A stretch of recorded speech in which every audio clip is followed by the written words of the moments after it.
Hello,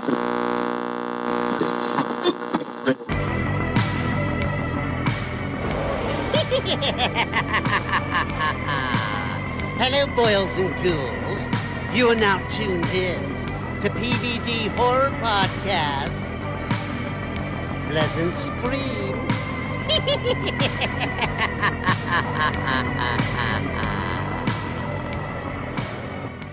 Hey, what's going on? You're now tuned in to the PVD Horror Podcast. I'm Brandon, and I'm joined by my co-host Dave. And today we have a special guest. We have actor, rapper Paige Kennedy to talk about his new film, A Breed Apart, which is set to release in theaters and on demand May 16th. Paige, thanks for coming on the show, man. Hey, thank you guys for having me. I appreciate being on the podcast with you guys. No doubt, man.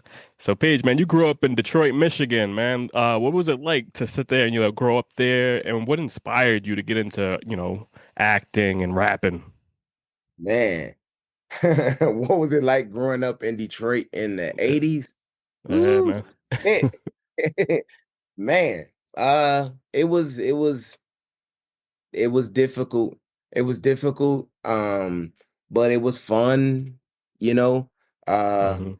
It was the interesting thing about like growing up in a beleaguered environment is that when you're in it, you acknowledge the danger, you acknowledge everything that's happening around it, but it's your life, so you can't just like have your life be all bad. So you find ways to find happiness in whatever situation that you are in, right? So I imagine that Yeah. even like if you are in jail, like there's certain points and parts of it that you try and find like silver linings of, otherwise it's just all torture. Like so Yeah. when I'm able to like look back at it, a lot of times we remember the negative things the most because they have the most profound effect on us, Mhm. but when you're in it, there's times that there's a lot of laughter. Like when I try and reflect on it now, I think about like my childhood and I think about like the cartoons that we had, like the Woody Woodpeckers and the Silverhawks and Thundercats and He-Man and me not can't wait to get home to watch the box. Like I'm probably dating myself. You probably don't know what the fuck I'm talking about with all of this The shit. black box? No, the box like is like the rap like videos, you know what I'm saying? Like it was called the box, like and they play like all of the rap videos that would come on Okay. all the time, like every day, yeah, and you talking about like I also I also remember like during the times where you get home and you click on the channels that you don't have, and you'll get like a split second of like a Yeah. nipple, before it gets to like being live, and you just keep Yeah. going back and forth. Like, like there's times where you had fun experiences. But yeah, so for me, I got into one of being an entertainer from Michael Jackson. Mm. I was introduced to him like very early on. I saw The Wiz, and Mm.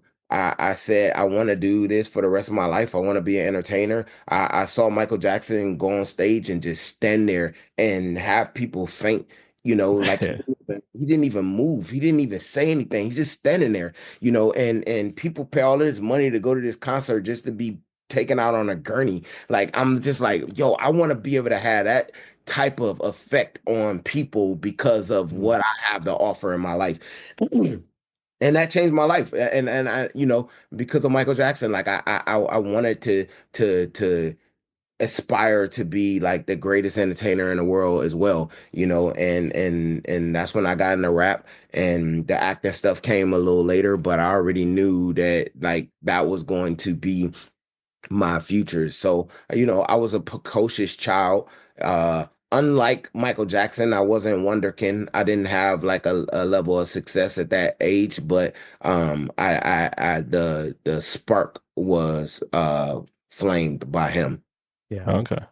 Yeah, I can definitely feel you on that. Growing up, I was born in '86. You know what I mean? So coming in as a kid just all those things, hip hop, UMTV raps and everything going on, this just everything, so I can understand like just the things that be inspired by around that time. So man, I just want to say congratulations because you have an upcoming release on your sixth album and a film set to drop on the same day. You know what I mean? Some people don't have things going on, but you got two things releasing on the same day. How's that feel for you, man? Yeah, we call that Paige Kennedy Day. Friday is Paige Kennedy Day.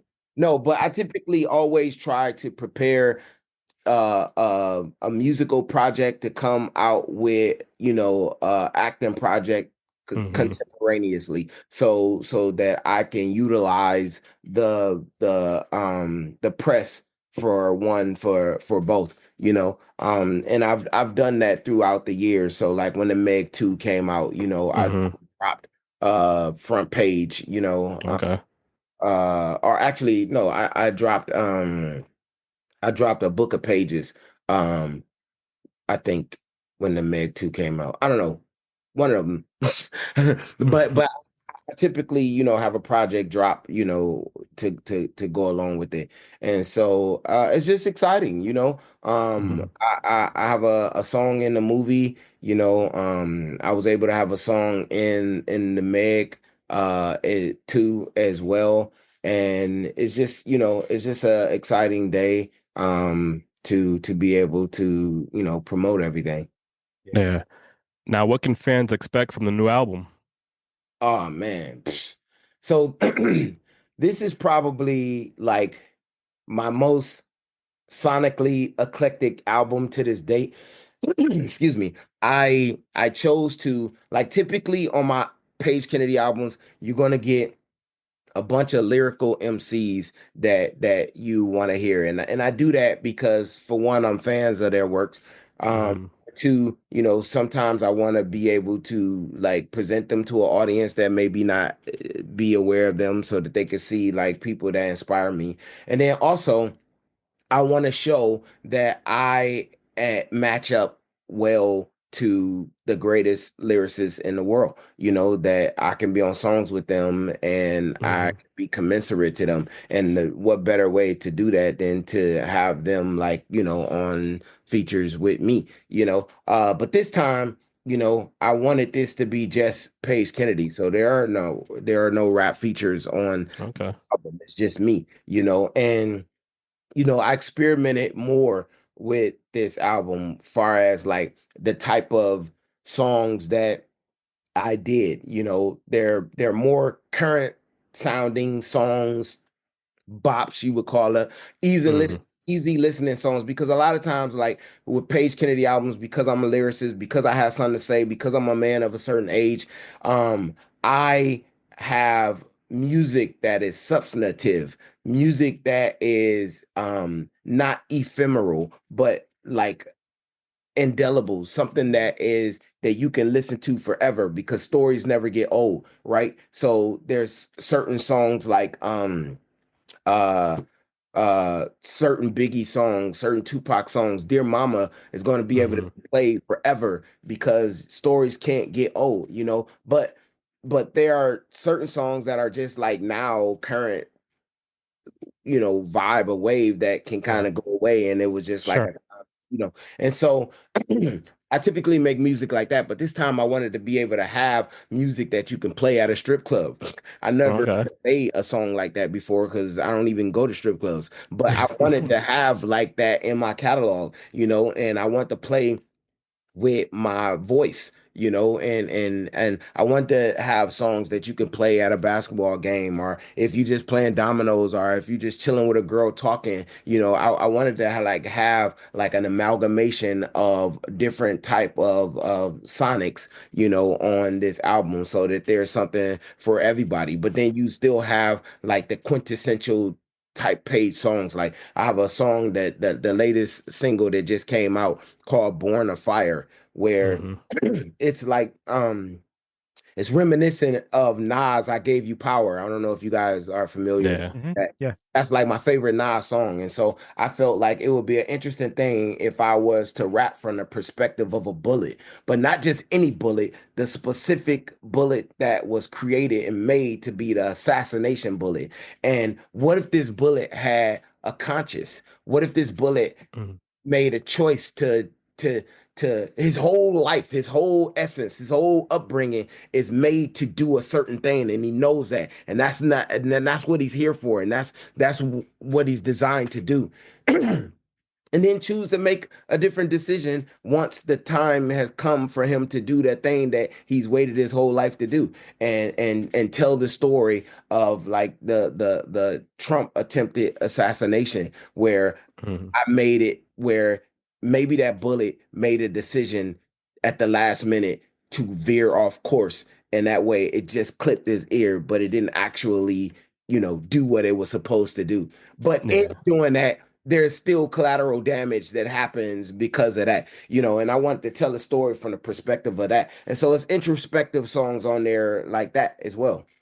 Okay. So I'm getting this feeling that a lot of your life is about kind of pushing yourself to see like what limits you can reach for yourself, and like how like kind of proving to yourself that you can pretty much do anything. It sounds like this new album is kind of like trying new sounds, trying things that you haven't done before. And like it just sounds like you're really just big into like pushing yourself to the limit of like how far can I go? Like what's my growth potential here? Yeah, because like I said, I've been in this business. I've been in Mhm. the acting business like professionally for 25 years. But then even before that, I was in college. I went to college long enough to be a doctor, to be an actor.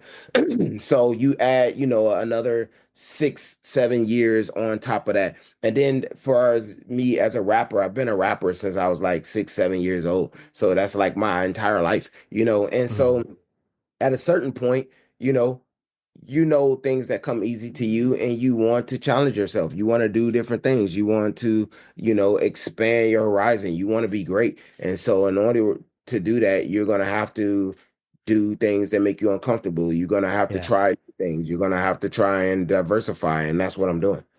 Yeah.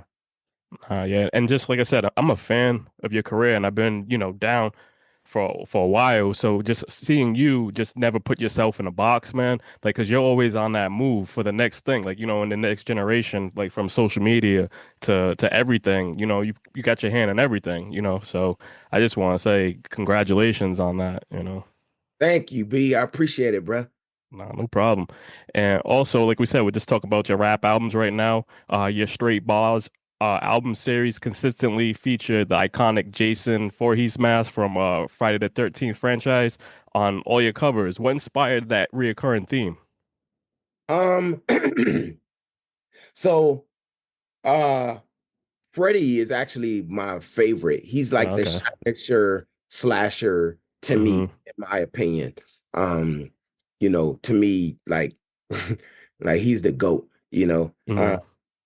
but when I first did the first straight bars, like that was during a time when there was a lot of mumble rappers out, and I was like dedicated to show that I was like a purist, that I was like a Mm-hmm. MC purist, and I'm from Detroit, and I'm gonna just decapitate all of these long hair, dread, gold teeth, mumble rappers with tattoos on their face, and so I had the iconic like Freddy versus Jason, with Jason coming out of the water holding Freddy's head, with the machete, but Mm-hmm. Freddy's still alive, you know. And so I had that because like I had like the representation of like me like chopping the mumble rapper's head off, as I'm coming out. All And because straight bars is I'm not playing no games. It's no gimmicks. It's no hooks. No skits. It's just straight bars. You know what I'm saying? And because of that, I had that mentality all the time when I do those projects, and so that's why that theme had to be consistent all the way through. Yeah. right. Yeah. So I know you said you've been rapping since you were like 6 or 7, so pretty much your whole life. And when you got out of college, I think I had read like you had been touring and opening for Biggie. and a bunch of other like big names like Lil Kim, Junior Mafia. I think you were on Looney's was also on that tour. I think I heard you say, and you had some interesting stories about some of those interactions. But I just got to ask you, like, what was it like? What was going through your head during this time with all these big names, and you're fresh out of college, you're on tour, you're still pretty young. Like, what's going through your head at that time? Honestly, I was actually still in college during a lot of these. Some of these things were happening like while I was still in school, and so it would just be like spot dates, right? It's not Yeah. like I wasn't like actually like on the tour. Like Biggie never actually had like a full on tour. It was just kind of like spot dates that they were doing, and I would catch the ones that would be like in Michigan, so it's like in my vicinity. I can get to. So if it's in Detroit, if it's in Ann Arbor, it's in Grand Rapids, it's in like, places that I can actually get to, like, while I'm still in school. And it was great. It was exciting. I was able to meet all of those cats, to have them be fans of my music at the time,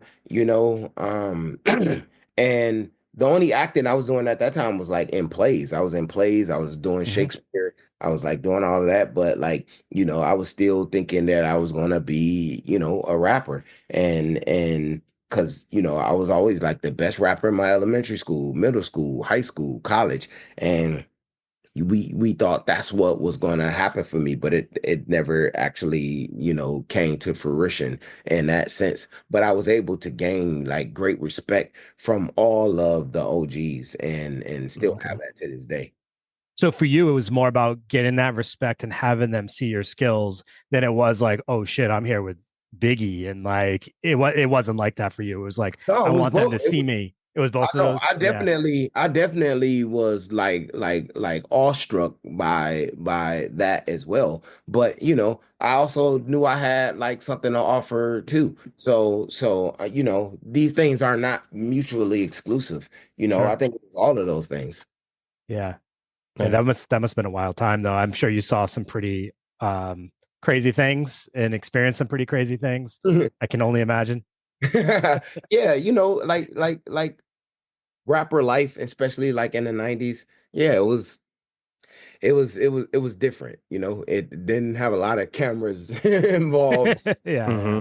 Hmm. and the decorum was different than it is now. It's just such a strange thing that we've progressed so much as a people, that we think that we can take our progressions now that we have accrued and we have made, and then we can try and retroactively like place them on, you know, a zeitgeist that those didn't exist necessarily, that the social norms were different, Mm. and that's kind of hard to do that, you know what I'm saying? Because if everybody was like it's like the speed limit is 60, but everybody's going 80, you kind of have to go 80, Yeah, because that's Mm. the flow of the traffic. You know yeah, what I'm you got to saying? keep it up. But Yeah. but then for them to be able to like later send you a ticket and say, well, you weren't going 60, Mm. it's kind of crazy because that's not what was happening. So, it's interesting, but that time, that time was that time. It's really easy to judge things in retrospect and say like, oh, you should have been different. This shouldn't have been this way. But like you said, it's really hard when you're in that moment and everything's kind of going in this one direction. You don't always notice that like maybe I should be doing this other thing. So it's a lot easier in retrospect. I get what you're saying for sure. Right. Right. Exactly. Like, like I don't drink, I don't smoke, I don't do drugs, right? But let's say, I don't know, in the future, weed so happen to be like such a terrible thing, right? And Mhm. then they try and go back and say like that everybody that smoked weed are like these terrible people, and how could they have Yeah. done that when it's something that like in the moment that is just like socially acceptable that Right. everybody like is doing, but Yeah. then later you become villainized for that. It's kind of crazy. Yeah. No, I agree. Yeah. Nah, man. But You established yourself in the industry over the years. Your role in Leprechaun Back to the Hood was the first time I saw you on the screen a long time back. You know what I mean? Where can horror, like, were you a big fan of horror before you got into that role? And if so, what were some of your favorite films? You know, the crazy thing about horror is I'm not the biggest horror fan in the world now. Like I told you, my Mm, horror stemmed from slasher movies when I was a kid, mm-hmm, especially Freddy Krueger. Like that was like my favorite movies of all time back then. But as I got older and I became an adult, like scary movies didn't scare me really, and I didn't really like the acting or the writing in them. So I didn't care for horror movies as much. But my son is like a big, huge horror fan. That's like his favorite genre, you know. And then when I think about it and I realize like a lot of like my iconic IP of things that you know me for is from horror movies. Like it's from Leprechaun Back to the Hood. It's from The Meg. It's from mm-hmm. A Breed Apart. Like, and these are all like horror movies. So I'm like, damn. Like I say like I'm not like this big huge horror fan, but it don't seem like it is. Like I'm really like into Yeah. the thing. You know what I mean? Um, but yeah, you asked what was like my Some of your favorites though. The other, it was Nightmare on Elm Street, but were there any others that like kind of just like messed you up? You know what I mean? Oh, you know what messed me up for real, like as an adult? Um, because like I said, like the horror movies are not really scary to me, and Hmm. a lot of them are kind of just stupid. But what messed me up for real? Paranormal activities. Though Okay. all of those, like, oh my God, man. I remember paranormal activity and I saw it with my son, and we came home and his sink was on, like running Hmm. water. And I'm like, okay, all right, hold on. This was not on when we left. Why is this on now? So that freaked me out, right? So Yeah. because that happened, he didn't want to go in his room, right? So we were just sitting out in the living room watching TV, and he didn't want to go in his room to go to bed. So he stayed in the living room with me until he fell asleep. Now, when he fell asleep, I had to go in my room. And because, like I said, I'm on 10 after seeing that, I go into my room and I lock my door. I never lock my door. I never lock my door. I lock my door, and then maybe like 30 minutes after I get in there, I hear a knock on the door. And I'm like, what's up? he's like, Dad, can you come open my door to my room? And I was like, why you can't open your door? Like, I don't want to open the door for my own son because I'm like, I don't know what the fuck this is out there, but I'm Yeah. not opening this door. I don't give a fuck if you say you my son or not. I'm not opening this door. And if you want your own room door to be, oh, because I also did this like a jerk. His door was open when he went to sleep, but when I was leaving to go to my room, I shut his door. All right. So he knows that he didn't shut his door, and so the fact that his door is closed, he like, I'm not opening that door. Let me go get my. Hmm. And I refused to open my door for my son because I didn't know if he was a monster. So you know what he did? He literally just slept right at the fucking floor of my door at night. He didn't go in his room. He just slept on the floor at my door. And he's crying for me to open it, and I just would not. I was like, listen, I could either try and be like tough and open this door and see, Hmm. or I could be safe and just.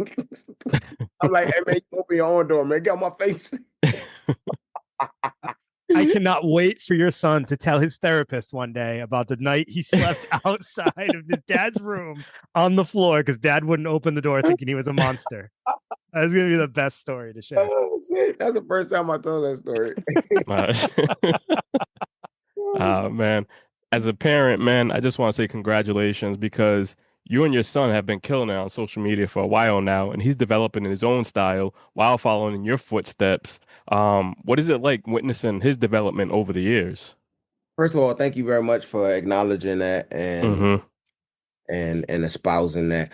Um, and it's exciting, like look, when we have our children, some of us Mm-hmm.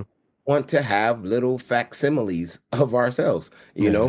like when you had your first boy, you have that boy because you like, yeah, this is a little me. This go you like Mm-hmm. that's what you thinking. You thinking, like if Kobe Bryant had like a boy, clearly he probably hoping and wanting it to be the next him, and so are Yeah. right, so to have my son even want to follow in my footsteps, because they could easily just like shy away from that and go the opposite, or feel like, oh, I'm never going to be able to achieve this level, and so I'm going to just do my own thing, but to have him naturally be like, because this is not something that was forced on him, this is just something that like just naturally he, Yeah. and he knew that, and he was just like a natural entertainer, and he's been that way since he was a little boy. I've been recording him on my flip phone since he was like a Mm-hmm. kid, you know.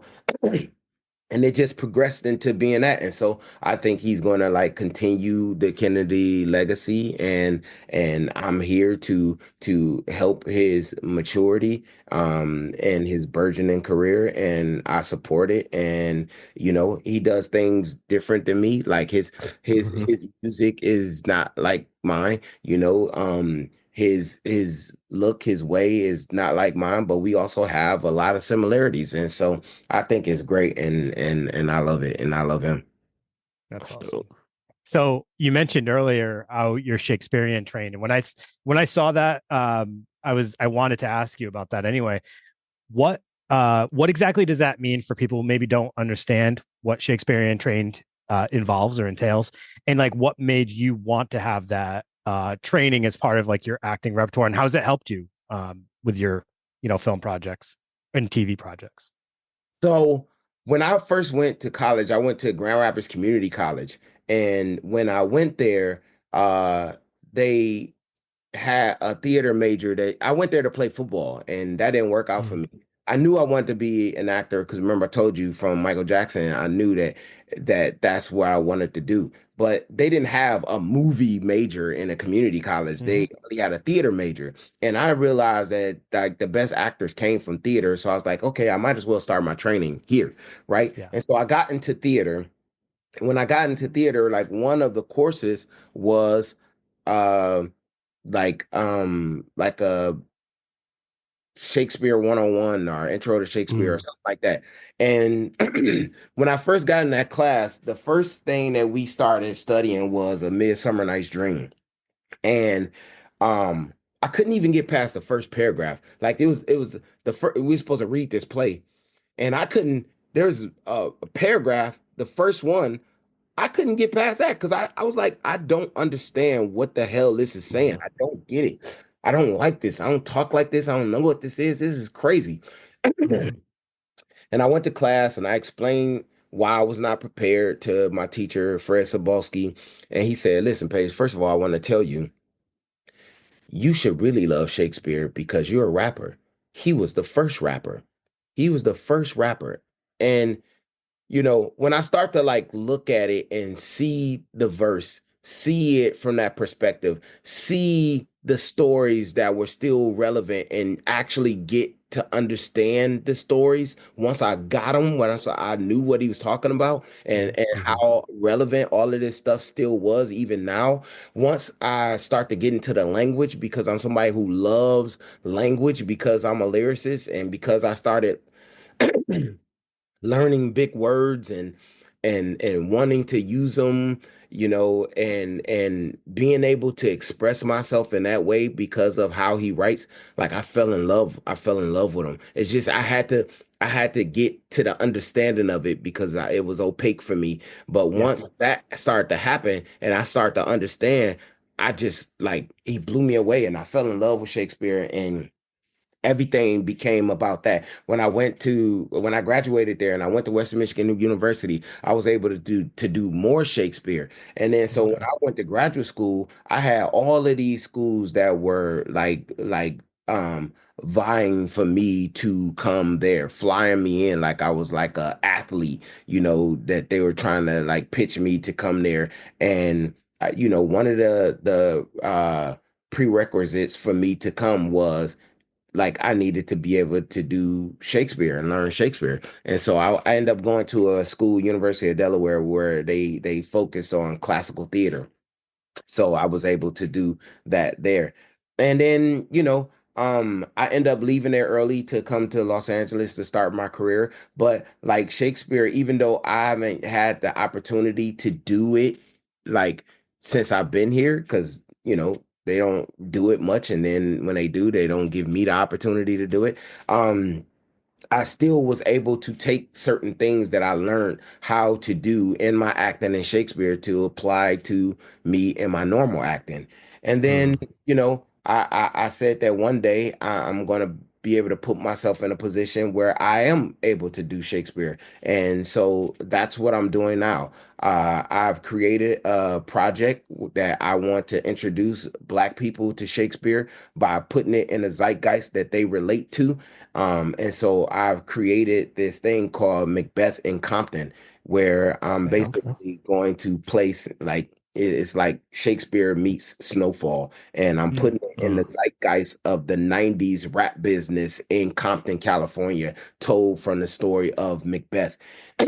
And I'm making this project and I'm shooting a short film slash proof of concept of it at the end of the month to go along with the pitch deck that we have. It's going to be a 6 episode anthology where we take a different Shakespeare play every year and then we place it somewhere that resonates with Black people. And I mix hip hop with Shakespeare so that it's like Hamilton on steroids, but we're not like Mm. rapping Shakespeare. We're Sure. doing Shakespeare, but it's sounding like if you imagine Ice Cube saying like Shakespeare. So Yeah. Okay. it equates to us, and then it has like hip hop performances that happen within the story organically so that it kind of helps tell the story in that way, so it breaks the monotony of the laborious language so that you actually can like hear it. And because like I have like skill set that's like a unicorn because I do drama as well as I do comedy. I'm Mhm. Shakespearean trained. I'm an extremely diverse rapper. And so I put all of those things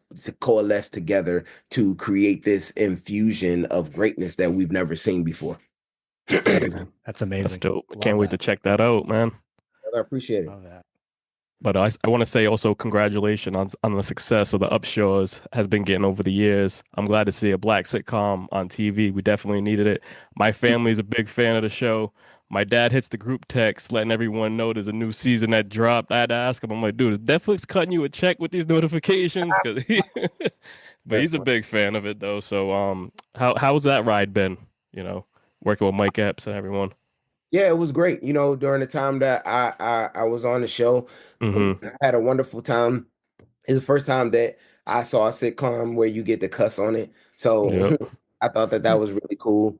That was really fun to be able to do and be a part of. And Kim Fields is such an amazing actress. I think she's underrated. Wanda Sykes is a legend. Mike is a legend. And I think that we did something special with that. Definitely.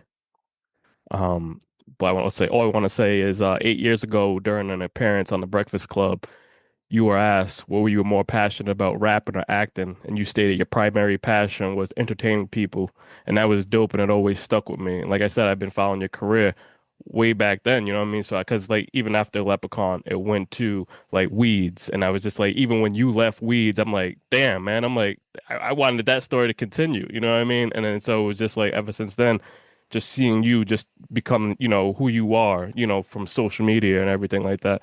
And you never put yourself in that box. Like I said, you were always just on the go and then seeing what's next. And, I know a lot of people don't get their flowers at that time, but man, like you're so underrated and you're not given that respect that you should be getting. And like when your name popped up that we had the opportunity to talk to, man, I was just like, wow, this shit's special because this is a person that really means a lot. Like as I watched you, just even with like your fitness training and everything like that, getting where you were till you are now. What I mean, that's big. And so I just want to let you know that you always been your career has been an inspiration on like moving shit, just like you talk about Michael Jackson and Kobe. Those are just elements that you have to put yourself in the drive. You know what I mean? Because where we are right now, what we created, just be on this level to talk to you, that's crazy because it's like I never thought I would ever have an opportunity to talk to some of these people like, in an industry like this.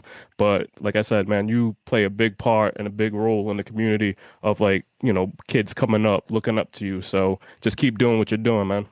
Hey, I appreciate you, Brandon, man. Those words are not just like fleeting compliments to me. Hmm. Words, those words land on me. I'm big on Hmm. the people flowers while they're alive to smell them because a lot of times we wait until they're gone and then we make posts about them. Then we say all of these glowing, rhapsodizing things about them, but it's too late. They can't even hear that. And so the fact that you like, shared that with me in the detail that you did, it means a lot to me. I appreciate that. No doubt, man. Now, let's talk about your new film, A Breed Apart. It's set to hit theaters on Friday. Can you tell listeners what this is about? Yeah, breed apart. Another creature feature for your boy Page. I seem to be attached to those. Yeah, man, they take an amalgamation of social media influencers and they put them together and have them marooned on this island and they're trying to escape. And I think a lot of horror and comedy ensues with it. Hmm. My character, I play Big Farmer Jay. And the interesting thing about that character is initially when this was brought to me, that was not the character. The character was Hmm. Farmer John, and it was going to be probably like a big country white boy planet. Okay.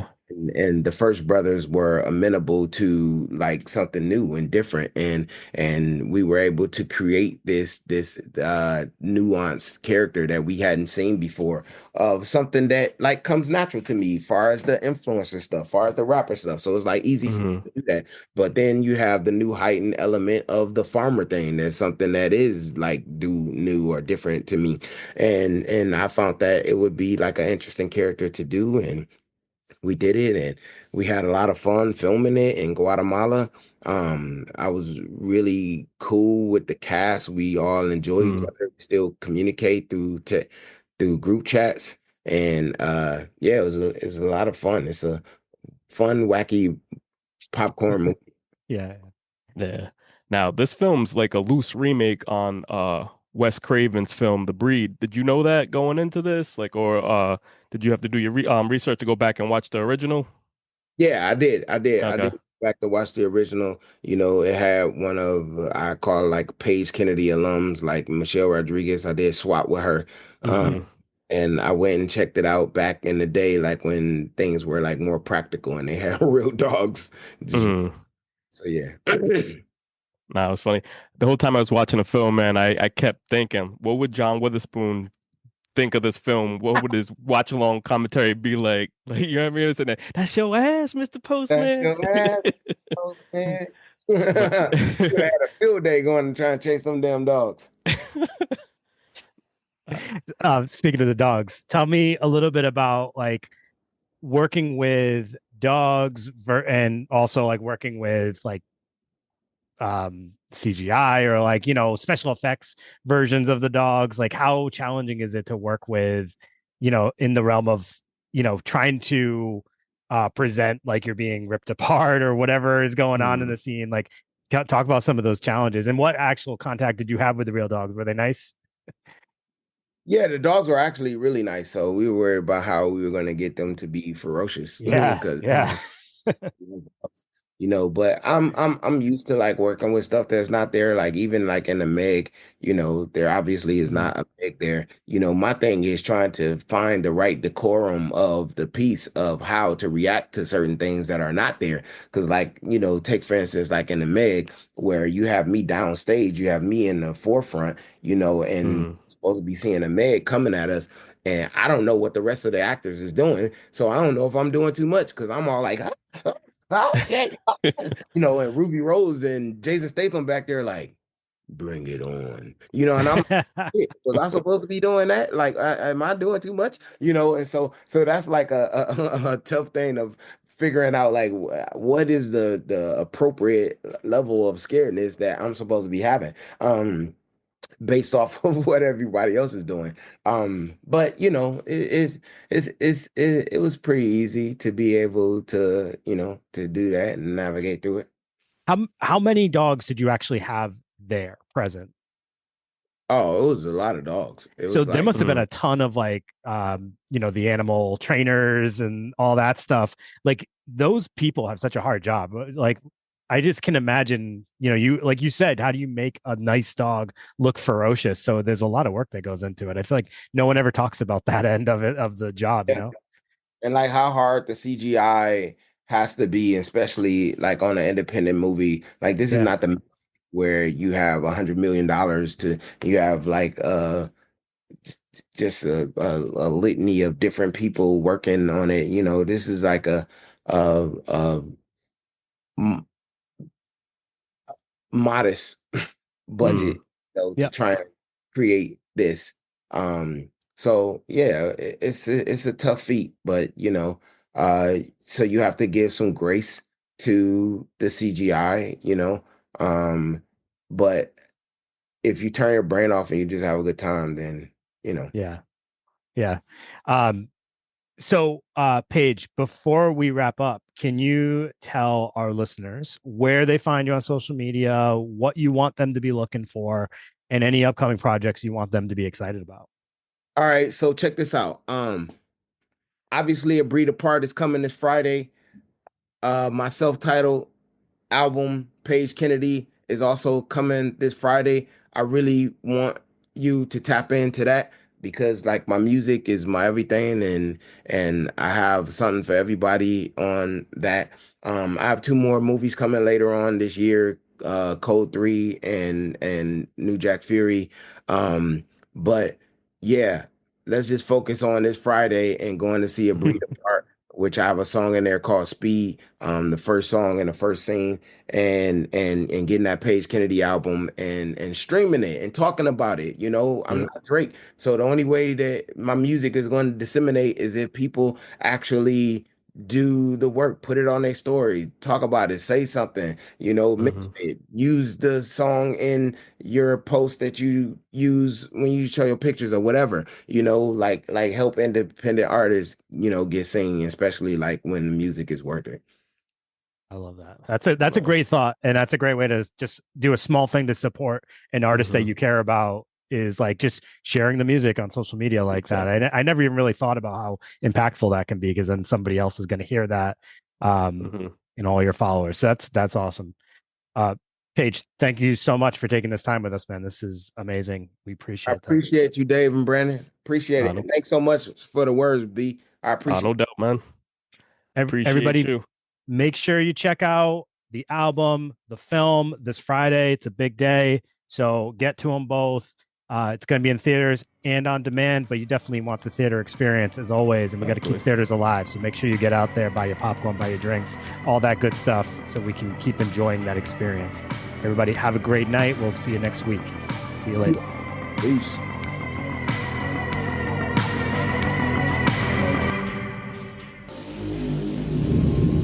Game over.